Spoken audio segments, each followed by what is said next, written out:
Continuamos hablando en esta conversación con el dirigente del Partido de la Liberación Dominicana, Richard Medina, temas económicos. Richard, vamos a seguir con la economía. ¿Cómo podemos evaluar, vamos a decir, la ejecutoria del gobierno ya que estamos llegando a final de año? Se habla de los sectores que han crecido, los sectores que han ido cayendo. ¿Cómo pudiera mover a todos estos sectores ya llegando al final de año? ¿Cómo va? La gente dice que la construcción es un desastre, la gente... pero por un lado se dice que el turismo va bien, pero hay algún economista que dice que el turismo ha ido descendiendo. ¿Qué evaluación tienen ustedes? Yo creo que este ha sido un año de muy bajo crecimiento. Todo el que nos escucha, todo el que nos ve, sabe que no hay tanto movimiento en la calle de dinero. Aquellos que trabajan por cuenta propia, aquellos que trabajan de manera informal, probablemente están sintiendo que este año no ha sido un buen año. Gente que antes se juntaba con 30, 40 mil pesos mensuales, este año para ver 30 mil pesos le ha dado mucho trabajo en un mes. Entonces, esa es la situación que hay. En sentido general. En sentido general. ¿Cómo uno lo siente? Bueno, si de momento tú tienes una empresa, ves que hay menos venta de tu empresa, tú vendes a crédito a tu cliente y tu cliente antes te pagaban a 30 días, 45 días, ahora te están pagando a 90, 120, ¿cuándo te pagan? Porque hay una situación de parálisis económica. A nivel de sectores, el gobierno yo creo que ha sido bastante negligente y bastante, quizás además de negligente, como que no le ha dado la importancia debida al crecimiento económico. La construcción está creciendo negativo, está decreciendo, está cayendo. ¿Cómo 2%. 2% de caída. Wow. Un número astronómicamente alto. ¿Qué pasa? Que la construcción es un motor que te dinamiza otros sectores económicos porque te emplea mucha gente, hace que una doña vaya con una fonda y se parquee allá afuera y venda comida, que vaya una paletera. Mueve los cuartos. Mueve los cuartos, que al señor de la ferretería de la zona le compren blog, le compren tubos, que vengan unos piseros, unos electricistas y trabajen ahí. O sea, ese tipo de trabajo está resentido. Eso lo que hace es que dinamizaría la economía. Exacto. Entonces, la construcción está cayendo 2%. Cuando uno ve la industria nacional que no va para zona franca, está creciendo muy poco. Y ese crecimiento tan bajo se explica porque, por ejemplo, la demanda del sector construcción de pintura, cemento, varillas, tubos, está negativa o creciendo muy poco también. Entonces ahí hay un encadenamiento bastante importante. A nivel del sector zona franca, la zona franca aquí exportaron el año pasado 6.400 millones de dólares para Estados Unidos. Casi todo es para allá. Con los aranceles y el menor crecimiento de Estados Unidos hay menos demanda de bienes hechos en zona franca. Por lo tanto, estamos creciendo 0 o muy cercano a 0% después de los aranceles de Estados Unidos. Ahí no frizamos. No frizamos. A nivel de comercio, bueno, estamos creciendo muy poco por lo que le dije. No hay dinero en la calle, claro. La gente comienza a recortar sus decisiones de gasto y por lo tanto consume menos y se vende menos a nivel de comercio. Sectores que está creciendo, yo mencionaría siempre el sector financiero, los bancos le está yendo bien. Uh-huh. El sector agropecuario está yendo bien, pero yo tengo mis dudas sobre esa cifra, particularmente sobre esa cifra porque todos los días uno escucha quejas y ve los números que son reales las quejas, de aumento de las importaciones, particularmente de arroz. Esa es la contrariedad que uno ve. Claro, entonces si tú estás aumentando importaciones, claro, es porque no te está produciendo el campo. Y además, ¿qué tanto va a aumentar la producción del campo? O sea, aquí los planes de desarrollo del campo se pararon. Y además, cuando uno habla de la producción agropecuaria, uno tiene que ver ¿cuál es la incidencia del Estado en esa producción? Claro. Porque eso es clave. Claro, el Estado no está haciendo su rol. Sacó los técnicos de agrónomos y técnicos agropecuarios que controlaban plagas, que mantienen la cuarentena, que asesoraban en cuanto a uso de fertilizantes y agroquímicos. La extensión agrícola, como se llama. Claro, entonces todo eso tiene un impacto en la producción agrícola. Sí. Tenemos todavía fiebre porcina africana, o sea, hay cerdos que están muriendo todavía. No, eso es una barbaridad. Yo escuché en estos días, no recuerdo ahora quién, una persona del sector que decía que probablemente este año la carne de cerdo va a ser más cara para Navidad debido a que hay pocas madres, poca cría de cerdo, poca crianza de cerdo debido a la fiebre porcina africana. Ahí es que se dispara la importación de carne de cerdo. Claro. que viene de Brasil. Entonces tú dices, wow, pero ¿y qué está haciendo el gobierno? ¿Cómo lo ve el gobierno? Lo otro que yo sí creo que... Lo del turismo, dime a ver. Porque con el turismo, mire qué pasa. Vamos a analizar el turismo. Porque vamos a irnos a 2020. Cierra el mundo con la pandemia. República Dominicana es uno de los primeros países del mundo, el primero de América Latina, creo que junto a Costa Rica, que abre sus fronteras al turismo internacional. Por lo tanto, arrancó primero la dinámica del turismo. Y eso nos permitió a nosotros crecer en unas tasas anuales de llegada de turistas de 12%, 13%, 20%, lo cual era altísimo, pero se debía más que nada a que nosotros estábamos siendo más agresivos en la búsqueda que nos corrimos el riesgo. Claro, y nos salió bien. Nos salió bien. Ahora, ya llega un punto en que cuando todos los competidores tuyos están operando normal, pues tú comienzas a crecer a tasas de interés, a tasas de crecimiento cada vez más bajas. Ahí llegaste a la realidad. Esa es tu realidad. Pero está bien porque creciste mucho los últimos 4 años. Sí. Ahora, ¿qué pasa? Que este año ha decrecido o ha crecido muy poco el turismo. Turista es aquel que viene y pernocta en República Dominicana. El turista que viene de Estados Unidos, de Canadá y de varios países europeos, que son nuestros principales destinos emisores. O sea, el ritmo de crecimiento que traíamos no es igual. No es igual. Estamos creciendo menos. Pero es por eso, porque al haber crisis económica o no crisis económica, menos crecimiento, la gente viaja menos para República Dominicana. ¿Qué nos salvó este año? Nos salvaron 2 cosas. Un aumento importante de turistas desde Colombia, gracias a que se abrió una ruta con Arayeda a varias ciudades colombianas. Y algo extraordinario que yo creo que no va a volver a pasar el año que viene, que son más de 250,000 turistas que vienen desde Argentina. Ese flujo tan elevado fue un golpe de suerte que se debe a que en un momento la moneda argentina se fortaleció contra el dólar. Entonces, si tú puedes comprar muchos dólares con tu moneda o más dólares de lo que tú antes comprabas, pues tú tienes capacidad de irte a otros países como República Dominicana, que adicional a eso, el peso se perdió valor contra el dólar, o sea que le salía mucho más barato a los argentinos venir para acá. Claro. Yo creo que eso no se va a mantener el año que viene. Entonces ahí hay que ver cómo podemos compensar ese flujo tan importante de turistas argentinos.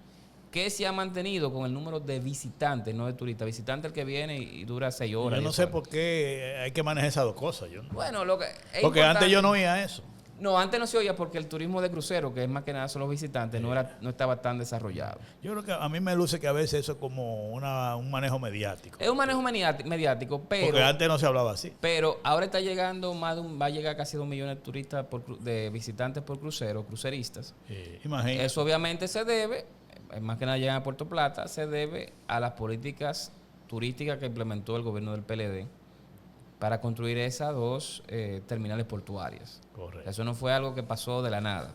Un gobierno se metió a traer inversión para que las compañías de crucero más importantes del mundo hicieran esas terminales en Puerto Plata. Y ha sido fue una propuesta bastante importante que se está viendo hoy los logros de eso. Puerto Plata le está yendo bien en términos relativos porque recibe ese crucerismo todos los días. Y entonces analizando los sectores, que vamos así uno por uno, que en términos relativos viene siendo una situación negativa comparado con lo que venía.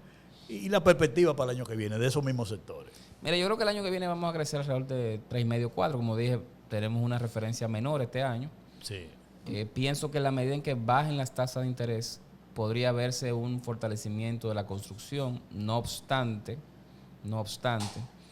para que la gente, las familias dominicanas, adquieran un apartamento, una casa, tienen que poder pagar el préstamo. Entonces, ahí en ese sector hay serias preocupaciones por los altos costos de la vivienda. Ese es el problema, que puedes tener una tasa de interés al 9% de un préstamo, pero si el precio de la casa, del apartamento es muy alto, la cuota va a ser muy alta y tú no puedes pagarla.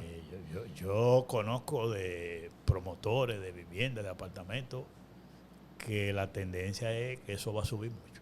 Entonces, a mí no me queda claro el nivel de qué tanto vaya a mejorar la construcción. Obviamente, si cayó, decreció 2%, bueno, es muy probable que crezca un 2 o 3% el año que viene por efecto estadístico de base. Y si el propio Estado no dinamiza la misma inversión en construcción, el Estado, porque también se ha caído, Sí, claro. se ha caído por parte del 25% del sector construcción en República Dominicana es el Estado. Imagínate, y nosotros estamos hablando de una inversión de un 2 puntos y pico.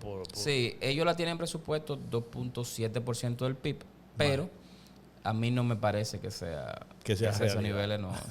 Es difícil llegarlo porque no hemos visto nada. O sea, ¿qué se ha hecho aquí? Aquí no se ha hecho nada. Y hay dinero, o sea, no es porque falta dinero. Sí, hay alguien que dice que es incapacidad hasta para gastar. Sí, para gastar, para pagar, día a día uno escucha quejas de suplidores, de contratistas del Estado a nivel de obras públicas, donde esto lo que dicen es que mandan la factura con una cubicación, es decir, hicieron un trabajo y mandan una factura, y eso le están dando vuelta ahí como si fuera un tron, porque no le pagan. Sí, hay mucha queja de las obras por terminar, que están en el presupuesto y no se terminan. O sea, bueno, el metro del Carrizo es quizás, igual que las obras del kilómetro 9 de la autopista Duarte, solo dos grandes monumentos a la ineficacia y la incompetencia de este gobierno. Y entonces, Richard, teniendo ya, fíjate cómo analizamos todos estos temas, ahora vamos en cuanto a la perspectiva, el presupuesto. ¿Qué evaluación tú le haces al presupuesto en medio de todo ese análisis, todo ese diagnóstico que tú has hecho, el presupuesto para el 26? ¿Cuáles son los elementos que tú puedes destacar? Si yo definiría en una palabra el presupuesto... ¿Cómo tú lo definirías? Como sincero. Dejamos de hablar ciertas mentiras. ¿Qué pasa? Que este presupuesto ya dice que viene un déficit fiscal del año que viene de 3.2% del PIB.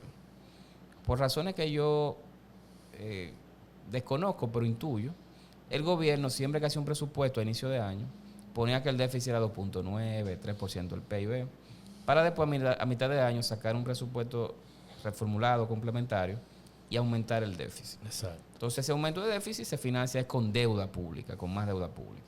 Entonces ya de entrada estamos diciendo, no, el déficit va a ser tanto. Quizás sube un poco, pero ya lo estamos poniendo más o menos por donde va. Más sincero. Es sincero. Y decimos que es con deuda que se va a financiar eso. Entonces, yo creo que en ese sentido hemos avanzado. El presupuesto no muestra ningún cambio estructural respecto a los últimos 4 o 5 presupuestos. Seguimos teniendo dos elementos que yo creo que son bastante preocupantes a nivel macroeconómico en República Dominicana. Primer elemento es que la carga de intereses es altísima. ¿Intereses de la deuda? De intereses de la deuda. 318 mil millones de pesos aproximadamente. Y vamos a terminar este año más o menos pagando ¿cuánto? 290 mil millones de pesos. Y ahora venimos con 300 y pico. 300 y pico, sí. Eso equivale a 3.6% del PIB. Para referencia, el gasto en educación es 4% del PIB. O sea, que es el segundo gasto individual más grande que tiene el presupuesto dominicano. Eso no es de que por deuda vieja. Eso es por deuda de este gobierno.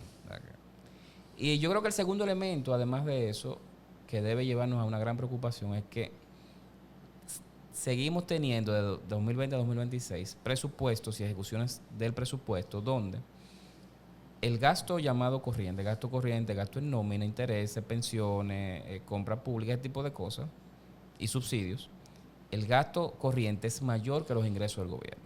Y eso es una anomalía, eso no debe ser.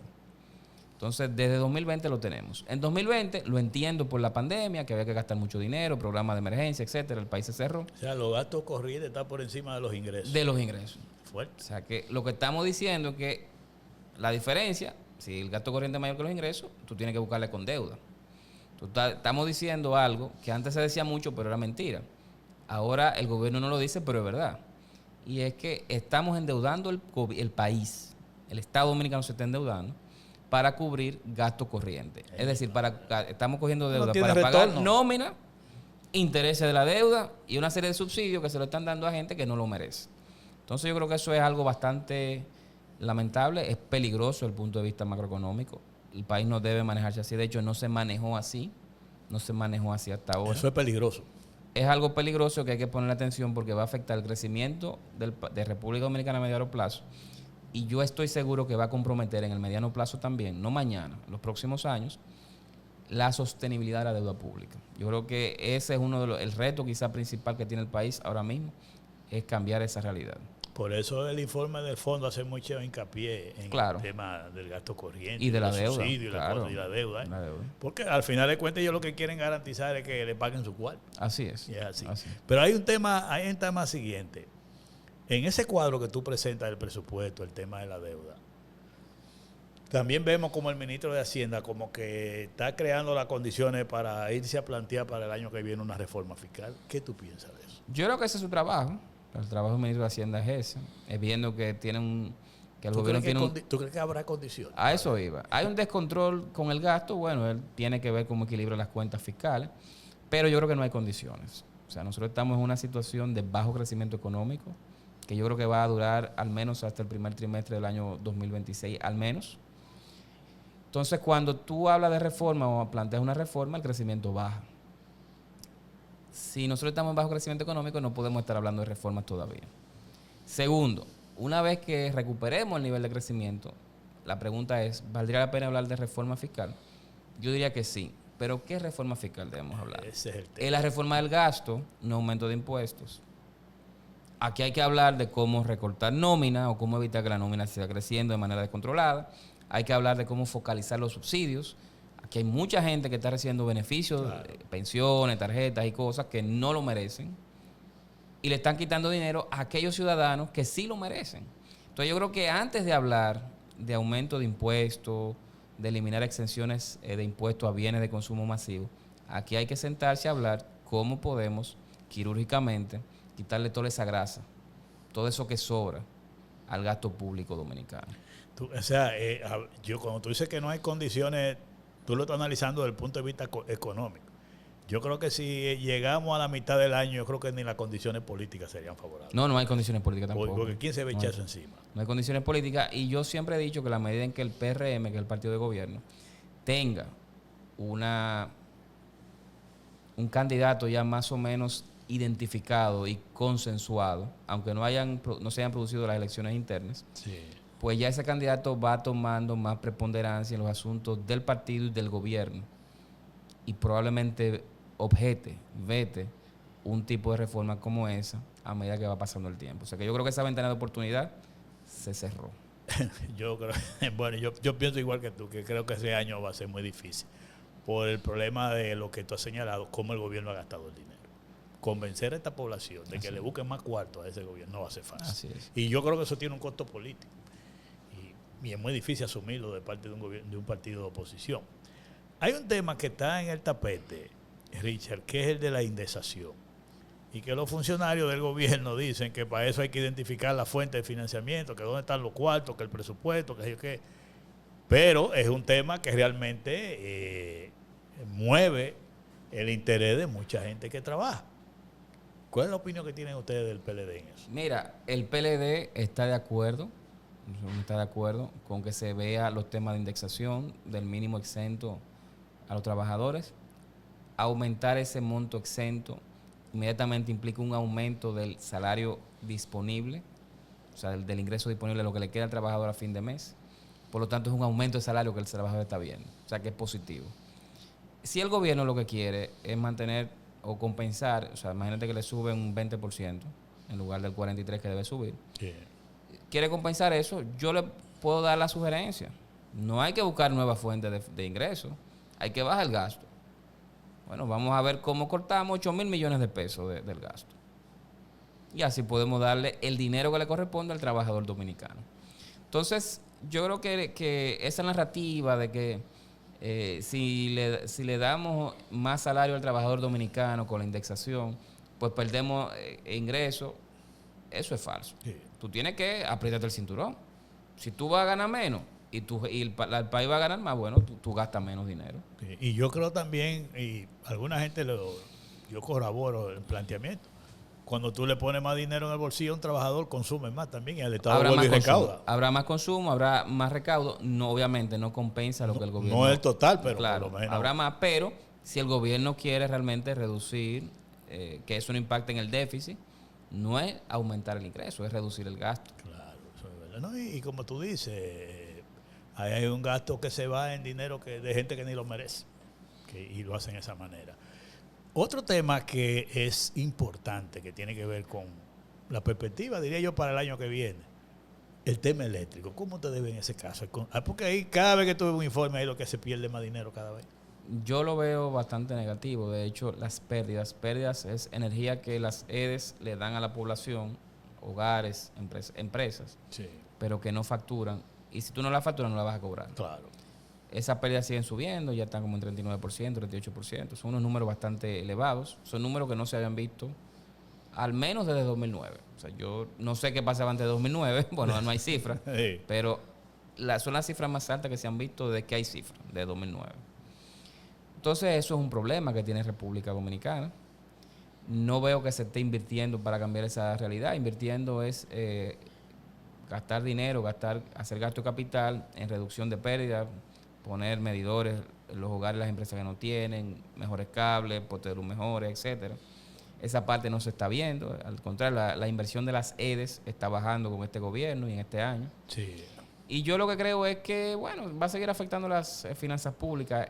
En 2025 creo que va a ser un poco menos el déficit de las EDES que en el año 2024. En 2024 fue 1.750 millones de dólares. Pero es porque tú dices lo relativo comparado con el 24, que Claro, pero este con año el 25. el precio del gas natural bajó, Sí. el precio del carbón bajó.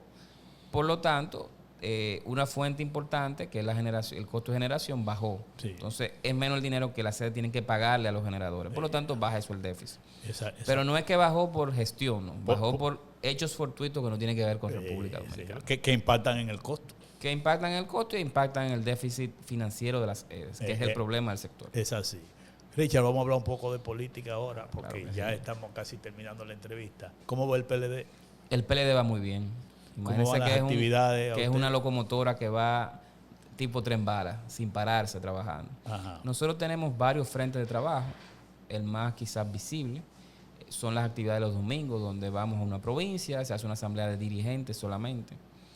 Y el presidente, Danilo Medina, por su calidad de expresidente de la República, bueno, siempre tiene unos discursos y le tira sus bombas al gobierno. Hacia oposición. Hacia oposición política, le recuerda todo lo mal que se está haciendo y recuerda también todo lo bueno que lograron los gobiernos del PLD en favor de las mayorías del país. Sí. Eso es por un lado. Por el otro, todos los lunes el PLD tiene una rueda de prensa. El equipo técnico del PLD, del cual yo formo parte, planteamos o denunciamos o visibilizamos un problema que afecta a la gente. No nos quedamos solamente en la crítica estéril, sino que también damos propuestas de cómo mejorar. El tema escogido en esta semana, ¿cómo fue que lo desarrollaron? Ese tema fue el tema vinculado con narcotráfico. Sí, Entonces, bueno, se da la propuesta de que debe haber una depuración. exactamente. Yo Sí. vi el El pronunciamiento. narcotráfico, bueno, y la rueda de prensa fue sobre la cárcel de Las Parras. Sí, que hay, Pero vinieron unas preguntas Las de periodistas, preguntas ahí sobre valora eso. eso y se fue el tema por el precisamente narcotráfico. a raíz de esas declaraciones del presidente el domingo, el presidente Danilo Medina, sobre el tema de Las Parras. Sí, claro. Me gustaría que tú lo detallaras, porque él lo que dijo, bueno, eso lo que hicieron fue que le cambiaron el nombre, pero yo lo inauguré. No, el presidente dejó inaugurada más de la mitad. La más de inversión, mitad. el monto de la inversión. El monto no lo recuerdo, pero el presidente dejó inaugurado casi la totalidad de los edificios. Por razones que a veces uno no desconoce, que uno entiende que es más que nada mezquindad política. Ajá. El gobierno actual decidió no hacerle nada a esas edificaciones en 5 años. En un momento se dijo que era un terreno pantanoso, Sí. que no servía el terreno, que se robaron el dinero, pero ahí estaban las cárceles. O sea, ahí estaba. Claro. 5 años cerrados. Bueno, ahora salieron diciendo que hubo que remozarlas. Claro, porque duraste 5 años con la cárcel cerrada. Tenías que pintarla, algo tienes que hacerle. Entonces ellos reinauguraron algo que ya el presidente Medina había inaugurado. Qué bueno que lo hacen. Duramos 5 años esperándolo, algo que pudo haberse resuelto en el 21. Sí, claro. Pero qué bueno que lo hacen porque eso va a ayudar a dignificar la calidad de vida de los presos dominicanos que están en cárceles hacinadas. Bueno, ahora van a estar en un lugar más cómodo. Y llamó la atención que el presidente Luis Abinader no asistió a lo que llamarían un remozamiento, diría yo, de la cárcel, más que una inauguración. Claro, y yo creo que no debe asistir porque esa cárcel la hizo Danilo Medina. Digo, a veces el presidente una vez, creo que fue la ciudad sanitaria, Sí. fue muy noble, fue caballero y dijo, no, eso Ahí lo reconoció. lo hizo Danilo Medina. Sí, ahí lo reconoció. Y para la semana que viene ustedes tienen ya un tema definido en la rueda de prensa. El tema ya lo tenemos, Ajá. el tema lo tenemos para este lunes. Pero todavía no se puede decir, todavía no se sí, puede porque decir. también hasta la coyuntura Claro, puede cambiar la coyuntura. puede inclusive. cambiar. Sí, sí. Pero es interesante esa participación de ustedes todos los lunes con un tema de interés nacional y eminentemente técnico también, porque ustedes dan Ay, se me muchísimas olvidaba. informaciones. Nosotros tenemos 10, 15 voceros todos los días Ah. opinando. opinando en los medios, haciendo oposición constructiva y, como yo siempre digo, tratando de visibilizar los problemas de la gente. Sí. O sea, el proceso ya de reorganización interna culminó completamente. El proceso culminó con el Congreso, ahora estamos en la fase de revalidación de membresía. Es un proceso que todavía le falta, pero esencialmente de las estructuras de dirección del partido, medio hacia arriba, bueno, ya esa parte culminó. Lo que falta son las direcciones de base e intermedias. Ok, que eso ya será cuestión del año que viene. Sí, el año que viene. Sí, típicamente 2 años antes de las elecciones. Bueno, Richard, te vamos a agradecer esta participación. Hemos llegado al final, bastante edificante las opiniones. Y esto estará siempre abierto a ti para que, y a todo el equipo que ustedes tengan de vocero para venir a tratar estos temas con toda la sinceridad y transparencia posible. Muchas gracias. Que no hay ningún problema. Le agradezco aquí la invitación. Bueno, muchas gracias, Richard, por estar aquí con nosotros. Cuídense mucho. Encantado. Un abrazo. Pausamos.